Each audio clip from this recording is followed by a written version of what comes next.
But even when things got opened up again, people were afraid to fly. Yeah. Right. And so planes were flying empty, which was even worse because you're losing money every day. Right. Yeah. And so the decision as to how to get people on the airplanes, the airlines didn't have a ton of money. They couldn't advertise as much. And you're basically trying to sharp cash. Yeah. And guess what came out of that? Expedia Priceline. Same thing with pilots. Got to see firsthand, even at that school, what was going on. And see how things were negotiated. You got to see things around terrorism. Those impacts were there. The people who were in the classrooms and they were taken out the next day. Yeah. Never saw them again, right? So we saw a lot of that. But you also got to understand that, look, it's a complicated industry. Some of it is just the technology we had back then. And some of it is just the way it's distributed and who sells airline tickets, and no different than hotels, no different than car rentals and other types of travel products. And so if you knew how the fares were going to behave all the way to departure, then you could figure out when the most comfortable time for you to buy is, because you don't have to procrastinate.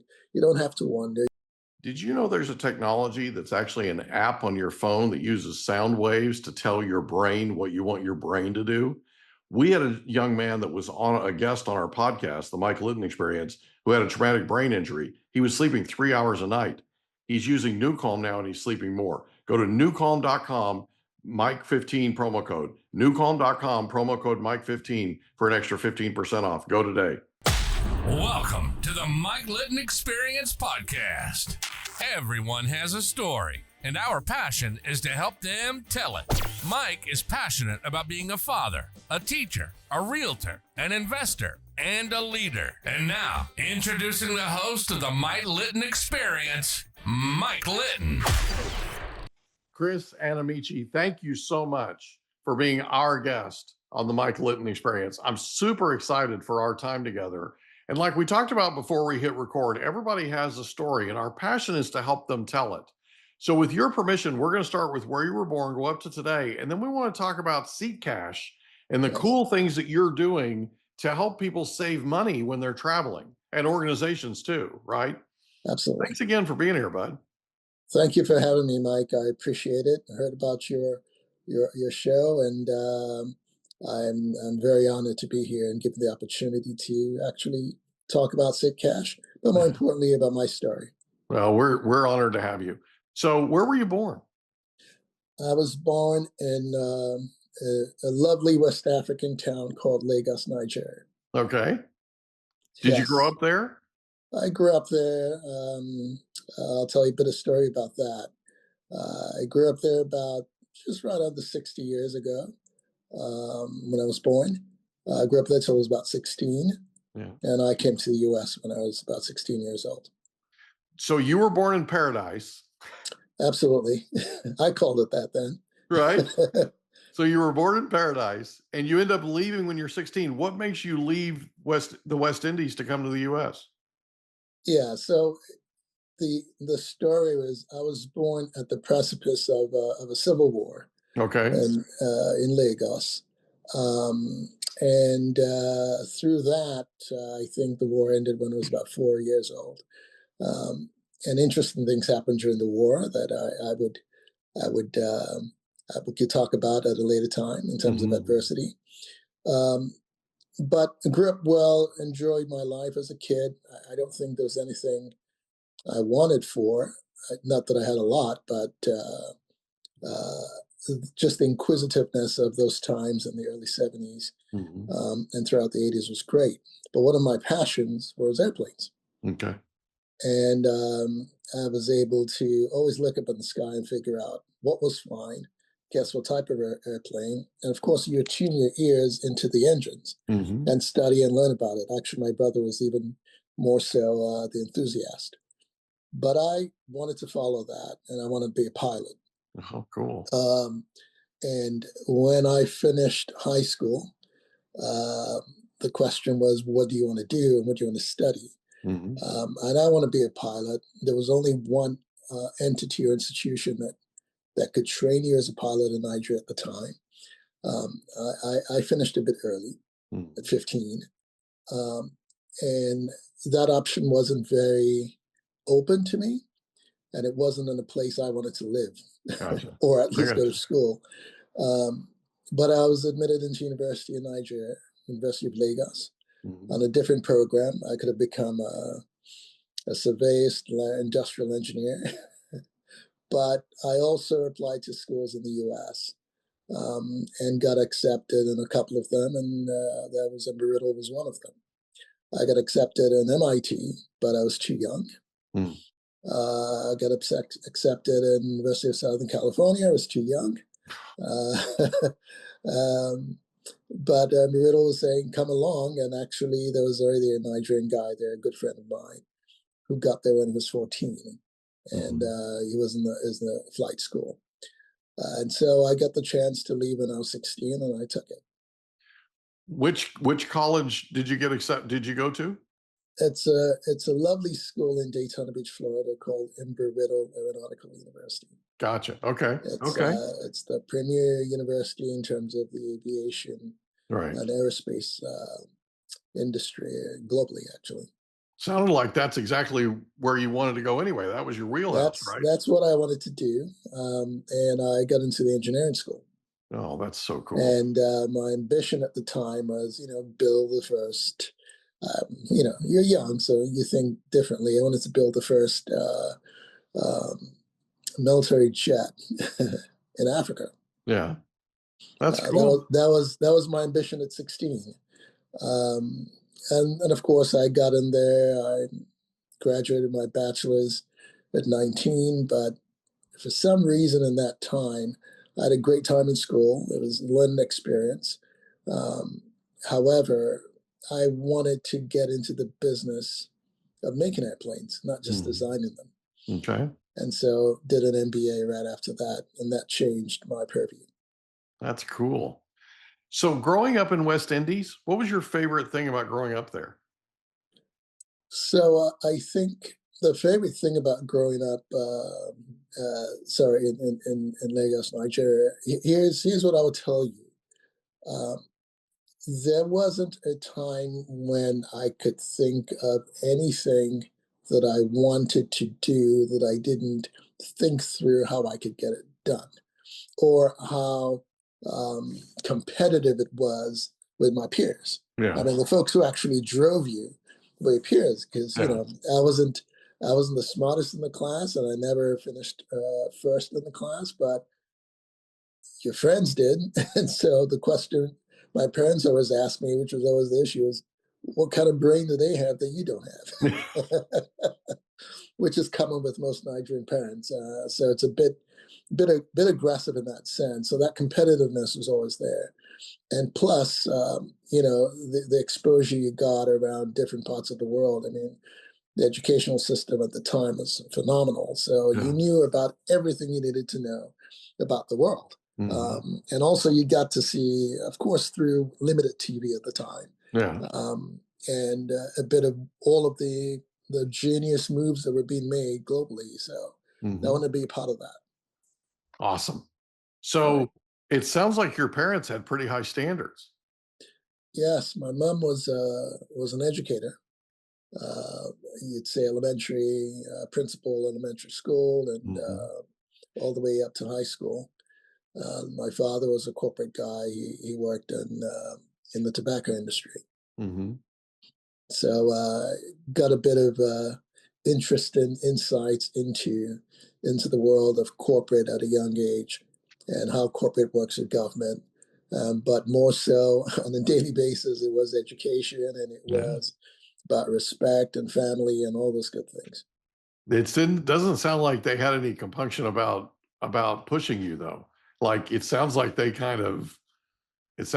were, right? Well, though they pushed, my mom did push me. As a kid, my first failure was I would say my first elementary class, and I was almost the last in the class. And boy, was my ass chewed after that. And that never changed. And then my friends always did well, so I couldn't come back home every semester Yeah. and look like I didn't know what the hell I was doing. Oh no. But I'm also the youngest of 5 Yeah. and all brilliant folks. So I had enough pressure at home. Right. So Right. you always Mom was have to do pushing them well. too, by the way. Yeah. So you get that sort of ingrained lifestyle and culture at home, and you just have to be very much on your toes Yeah. in that respect. I love that, man. I love that. Your mom was fierce. It's so Yeah, cool. that she was. So That she was. You're taking me back now. there you go. So growing up, who was the most influential person to you? Interesting question, because there's actually a few. Yeah. Um, I would say family wise, and this is also from the professional standpoint. Yeah. My father, his siblings, my mom, her siblings, and relatives. There were judges, there were corporate guys, there were government leaders, educators. One of my uncles was the first PhD in chemistry in Nigeria at the time. Ooh. An uncle was the first, one of the reasons I'm not a pilot today, one of my uncles was one of the first pilots in Nigeria, but he died in a plane crash. Oh, And so my mom was always against me being a pilot yeah. for whatever reason. But my support to come to the U.S. was on the condition that I wouldn't be a pilot. And I never did it. I think I miss it once in a while, but my destiny wasn't to do that. Yeah, I got you. I got you. So you go to college. Yep. What was the single most important thing you learned in your undergraduate studies? The biggest thing I learned in my undergraduate studies, good question.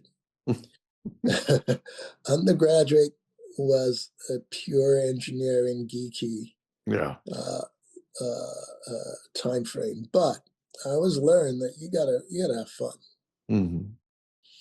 You've got to know when to study. I had to discipline myself. There wasn't anybody telling me when to study and how to get things done. But you had to learn how to study, learn how to get along with people. Mm-hmm.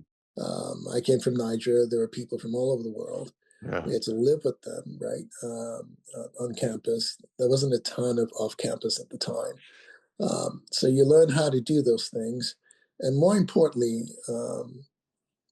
you learn to have a creative mindset, ambition. So that's a real skill set. Yeah, it doesn't come easy, but there were a ton of examples of folks from the school. For example, the school was named after one of the fellows that flew around the world and built one of the first aircraft that could go around the world, and I got to meet him. Oh wow!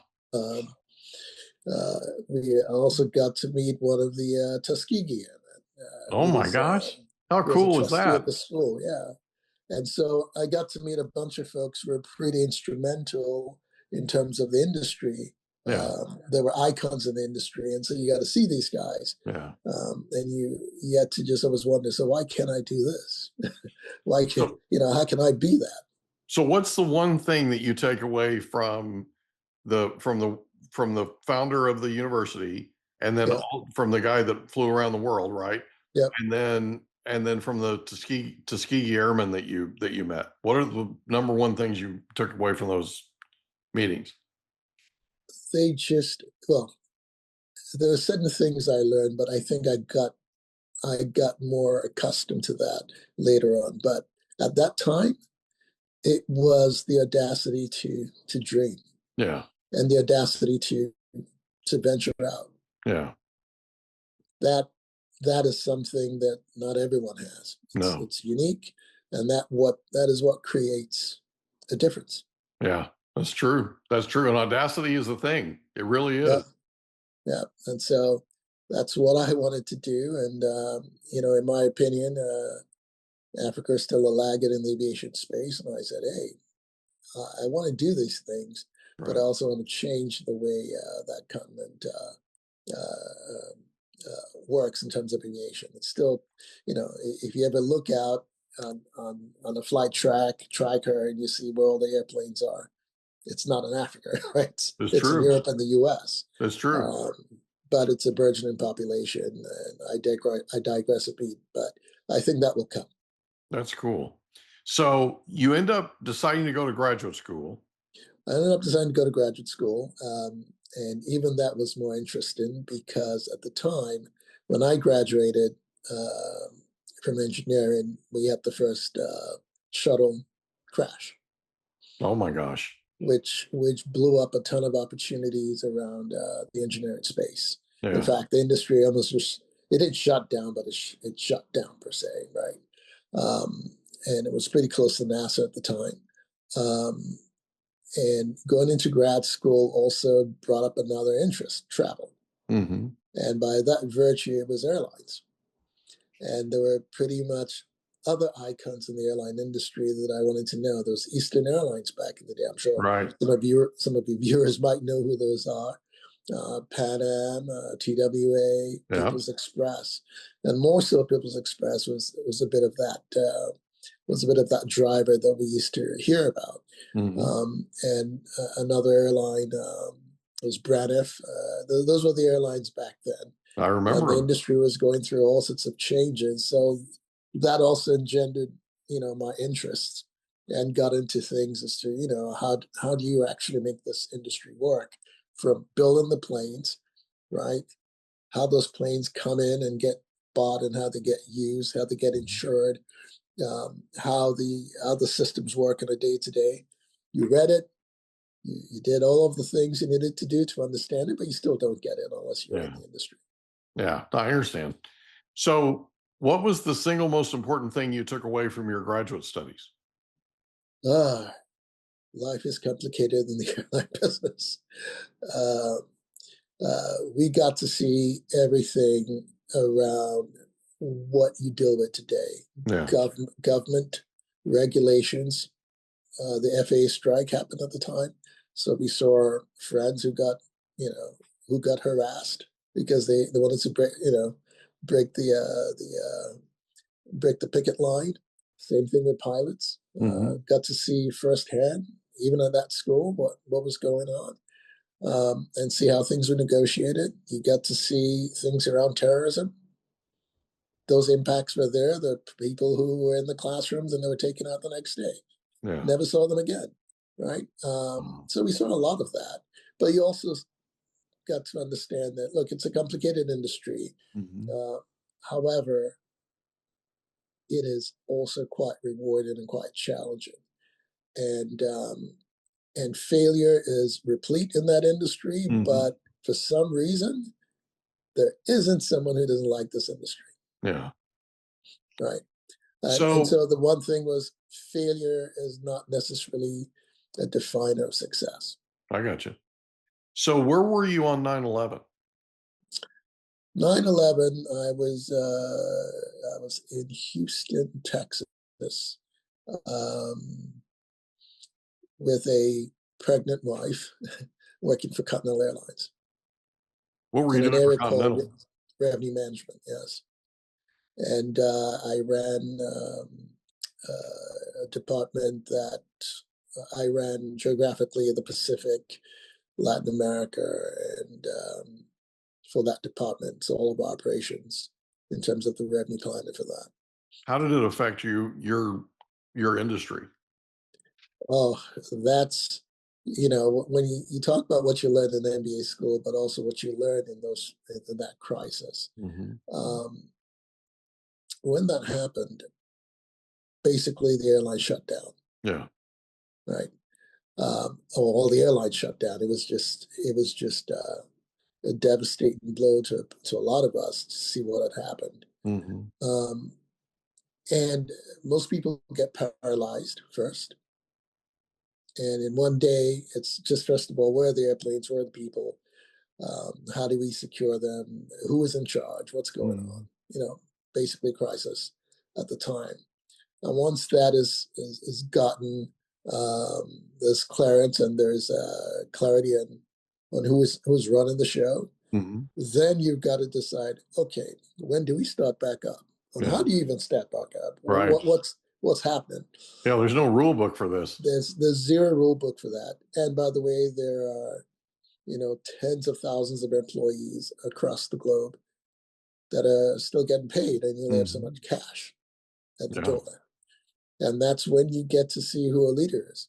Most leaders, the first thing you get to know in any managerial capacity is a leader isn't the guy who manages you when success is happening, because they really don't know how to lead at that point. I mean, they're leading, but they're not truly leading. Right. It's when a crisis happens that you know who leads Yeah. and who controls and who's able to bring things back. And this would be the second time in about 2 years when I had to go through something like this, all the different circumstances. And so our leader at the time, Gordon Bethune, who was just a phenomenal guy, basically led the industry and went in and said, hey, guys, if you don't make a decision right now, we're all out of business in 30 days. Right? Something of that nature. At the same time, he goes in and says, look, you got to make up your minds. We have to do what we have to do. And, at that time, I had to, in less than a week, we had to lay off about 30% of our employees. Wow. And I had to do that on 3 continents. Oh, my gosh. On the same day. But what I would tell you is it was probably the most humane and the most dignified thing in the approach and how we executed that layoff, that even the folks who got laid off were quite complimentary of the way it was done. And cheered us on in the process. Unfortunately, they got laid off, but a lot of them came back. Yeah. Yeah, it was sort of a whiplash, right? All of a sudden you had to make a bunch of these cuts, and then it was kind of like, maybe hold tight, maybe, right? And let's see what the next, right? And what ended up happening is there was a wave that came back. It took a while, but there was a wave that came back and people started flying again. And it was almost like they were let out of a cage kind of thing, right? Because really demand went up pretty significantly. And then the airlines, from what I remember, were scrambling to try to keep up with demand. Well, let me even give you some insights, and some familiar names will come up and explain opportunity that happens. So yes, it was terrifying, and we had to figure out how to raise enough capital to last through that, which the government, of course, gave some money, and I credit Bethune for being one of the leaders that drove that. Right. And in basically keeping the same team and keeping them motivated to sort of get out of this funk, that was done. But even when things got opened up again, people were afraid to fly. Yeah. Right. And so planes were flying empty, which was even worse because you lose money every day. Right. Yeah. And so the decision as to how to get people on the airplanes, the airlines didn't have a ton of money. They couldn't advertise as much. And you're basically trying to shore up cash. Yeah. And guess what came out of that? Expedia Priceline. And there were technology companies that basically at the time just got the fares to be able to go promote the eye-catching fares. Gotcha. And took all of their startup capital and went after the market. And we're the guys who booked and filled up the planes. Yeah. And with that, those businesses in a year and a half had more valuation than the airlines combined. Yeah. So opportunity pops up at the right time. And if you're placed in the right time, things happen. That's true. That's absolutely true. Tell you what, we're going to take a real quick break. When we come back, we're going to talk about SeatCash. Yes. And we're specifically going to talk about how you're helping people, companies, and people to actually save money when they fly. We'll be right back. Did you know there's an app that has no side effects that allows you to use sound waves to tell your brain what you want it to do?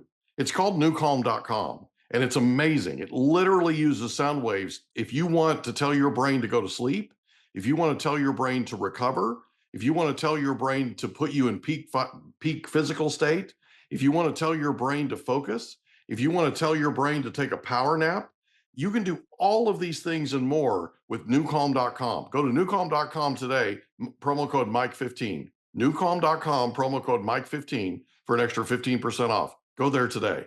And we're back with Chris Amenechi. Yes, sir. Yeah, Amenechi, Amenechi. All yes. right. And we were talking before the break about 9/11 and kind of how everything came about. Priceline.com, full disclosure, the co-founder of Priceline.com has been on our podcast. Jeff Hoffman is his name. Yes, yes. Really good guy. And has quite a life story, by the way. Pretty amazing. So you have a company called SeatCash. Yes. And SeatCash uses technology to help do some predictive analyses and that type of thing. Will you Yep. talk about specifically what SeatCash does? So what SeatCash does is we collect the data around how airlines make offers from the time the sell-in window for a flight is available to the time that flight departs. Okay. We've got thousands of markets in our repertoire, and so whenever you come up with the intent to fly, Mm-hmm.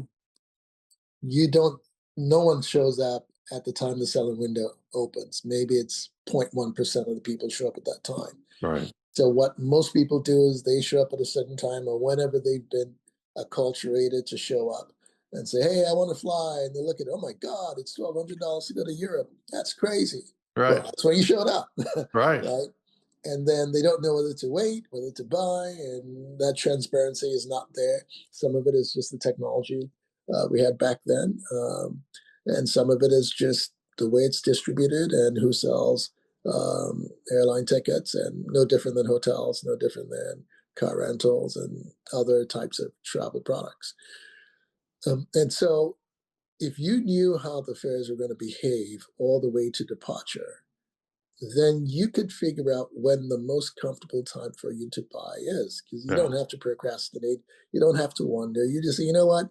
I'm willing to take a 10% increase because I don't want to make a decision today. Yeah. I want to make it 2 weeks from now. And if it's 10%, then okay, fine. I can live with that. Yeah. That's called your willingness to pay. I got you. So right? So as you get closer and closer to the actual departure date, the price goes up. So in most cases, yes. Can you talk about why that is for people that really are not in the know? Because obviously I'm not. Yeah. So I would think of it this way, almost like a stadium for a concert or a football game, right? Early on, when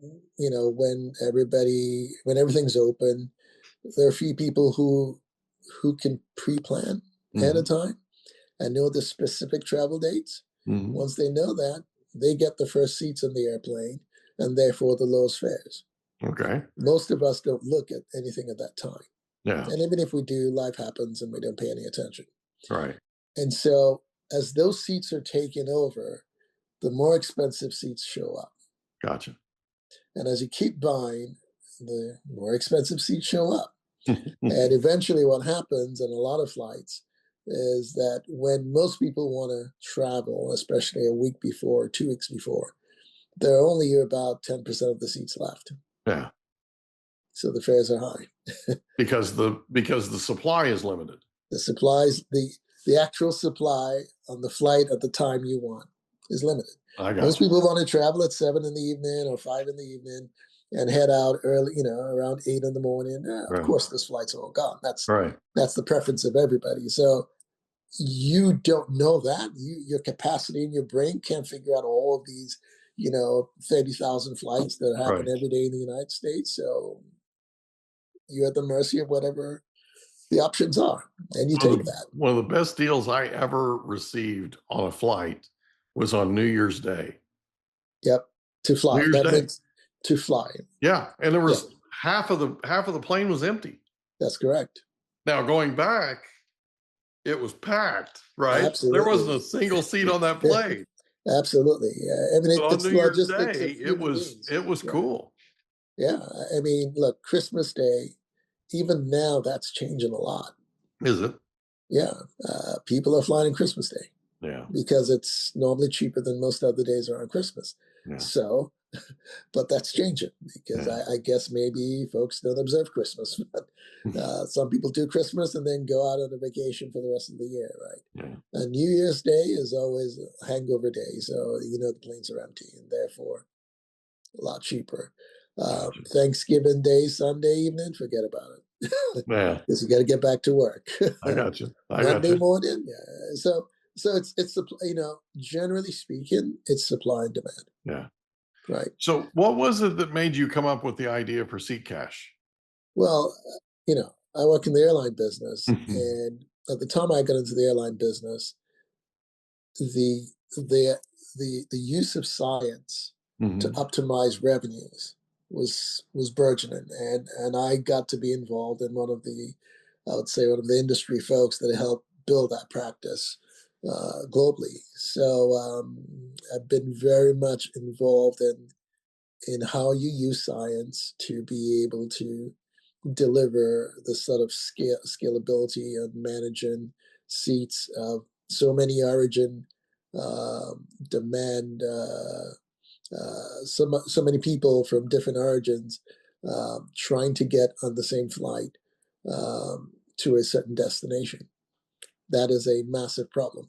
That is a massive problem. And especially when you have companies like you said before we hit record, like AARP and some of these other really, really large organizations, and they're out trying to help their customers or their members, right, buy tickets.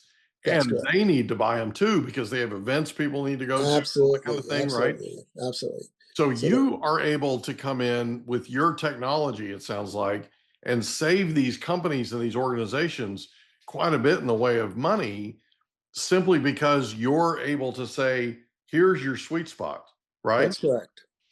If you want to buy at the cheapest and you know your intent, we can tell you when that sweet spot is. Or you show up and you say, hey, shall I buy now? Or how long am I willing to wait? If it doesn't go up in 10 days, I'm willing to wait because I don't have all my ducks in a row. Right. We tell you that, right? And for those who are quite speculative, then we know how you can think through when to buy and how long you can wait. Ideally, anyone who sells travel on behalf of a customer wants you to buy immediately, right? Yeah. So the airlines want you to lock that sale in. And so one of the things we can do for airlines is also tell them the sweet spot of when to make the offers. I got you. And it's all based on the data that you've collected over time. That's correct. Right? That's correct. Because like Warren Buffett once said, I don't know what the American people are going to do, but they're all going to do it at the same time in the same direction. Absolutely. I mean, look, in commerce, if you think about Christmas, just the Christmas economy, the idea that retail makes all its money and shall I say the bulk of its money in Christmas is because everybody emotionally wants to buy something. Yeah. And because you have that demand, then you have the capacity and the power to raise price. Right. Right. And so it's after Christmas, the price comes down. Yeah. I mean, airlines are not stupid. They're going to do something similar. Where there's a lot of demand and desire, the fares are normally up, or the demand will drive the fares up. Where there's no demand, then it's cheap to fly. Yeah. Right. And they've got to make a profit as well. And so I've done that in different models across the globe. And by the way, one of the things that I learned was I want to think through. Someone might call me globalist, but the idea is that travel opens a lot of doors, and it brings a ton of understanding of what to do and how to win. in different environments. And so one of the core positions is, yes, bringing some transparency into when to buy, right? And with technology, with AI, what we have today to be able to deliver that consistently at scale changes the game. It does make the suppliers work a lot harder and smarter, but at least everybody meets in the same plane and it becomes a win-win because you're hitting people when they want to buy, when they show intent. And if it gets you to pre-plan because you want to save a few bucks, so be it. But most people are not pre-planners, right? So now you get into behavioral and individualistic positions. That's how you mass commoditize this set of intelligence and use it effectively.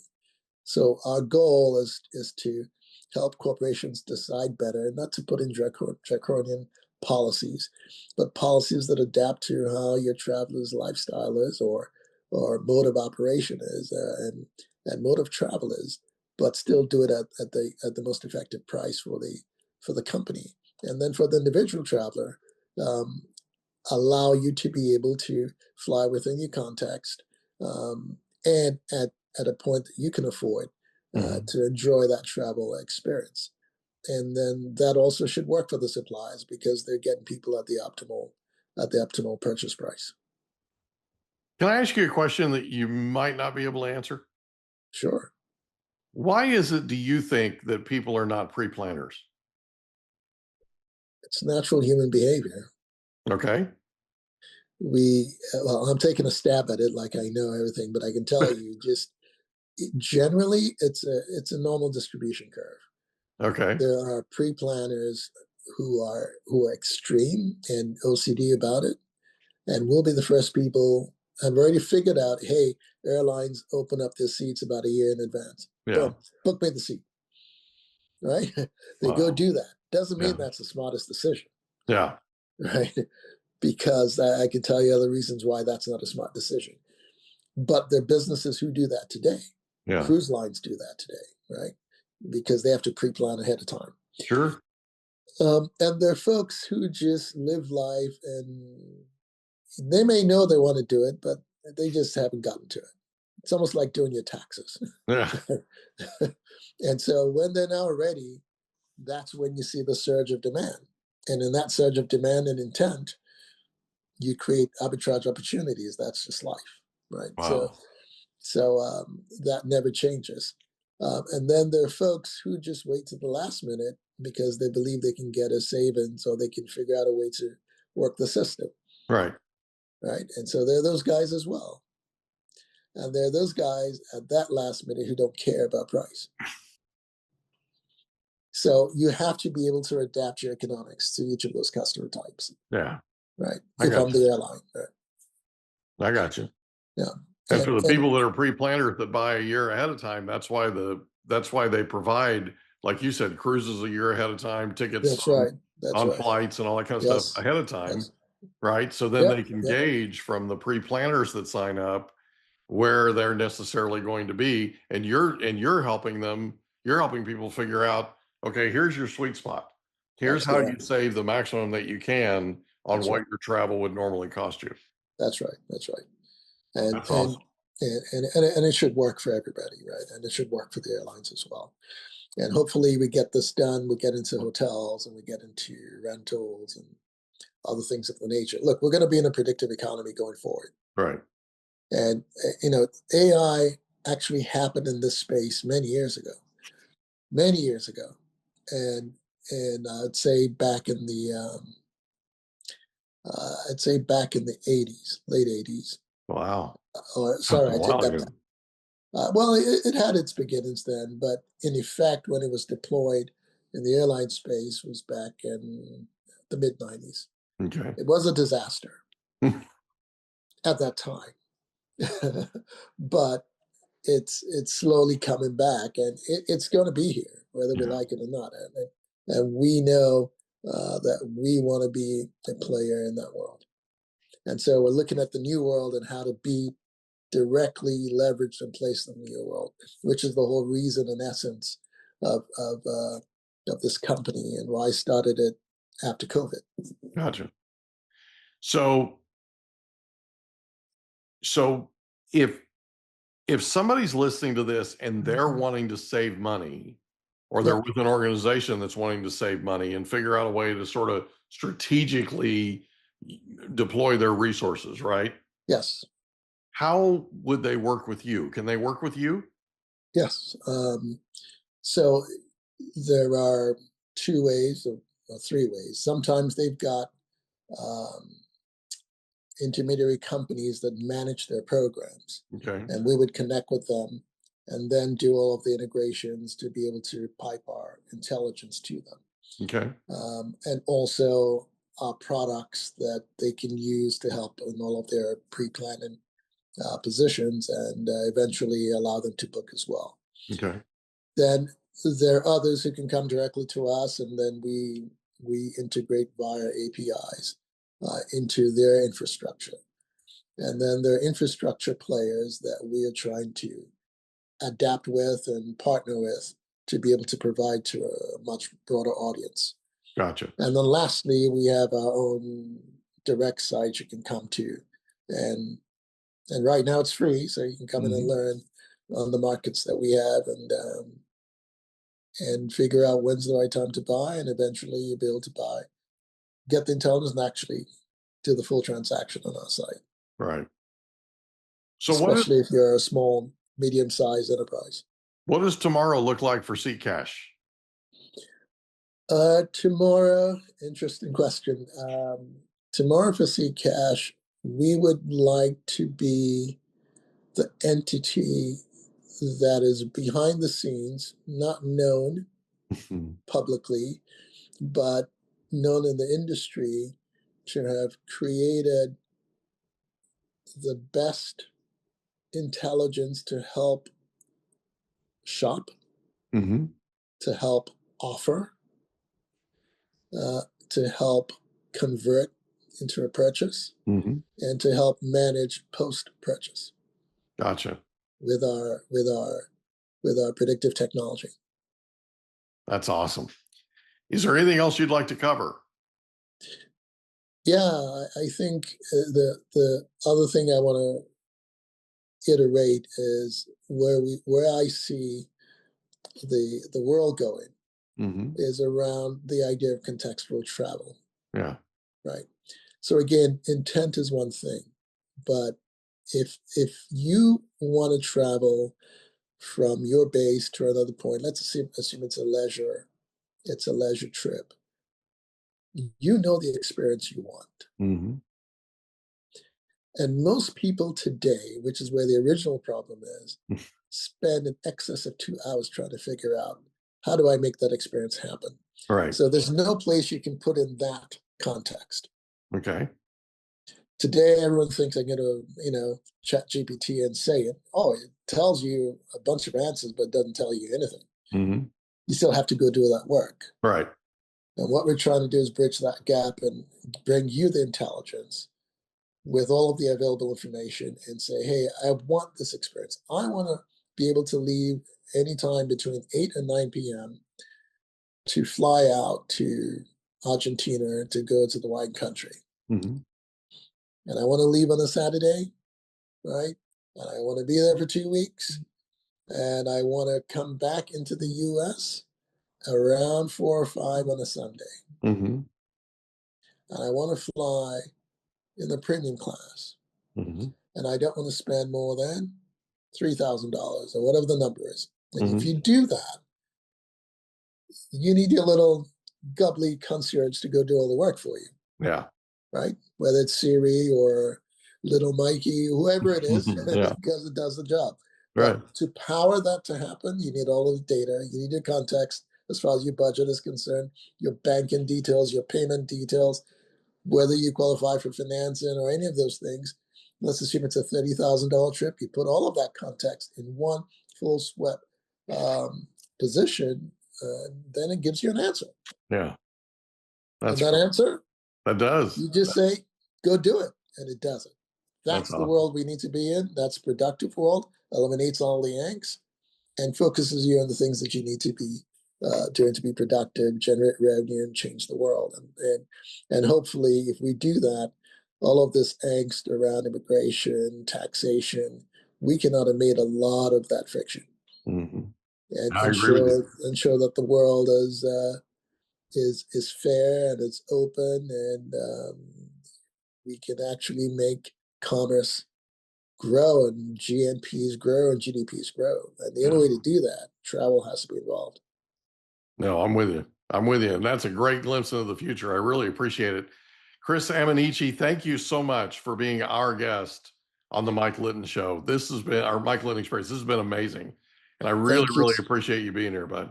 I appreciate it. Thank you for having me. And, you know, to all the young folks that listen to you, remember who you meet on the way up. It's the same folks you meet on the way down. So be humble. I'm with you. That's awesome. Thanks, bud. Appreciate you. Take care. Can I ask you a question? Did you know that there's a technology that uses sound waves that'll tell your brain what to do? There literally is. It's called newcalm.com. It can tell your brain to heal, tell your brain to sleep, tell your brain to do all kinds of things. It can get you fired up. It can be a pre-workout. Newcalm.com. And the promo code is Mike15. Newcalm.com, promo code Mike15 for an extra 15% off. Go today. And that's a wrap. Another episode of the Mike Litton Experience in the books. Reach out to Mike on Instagram at the Mike Litton Experience.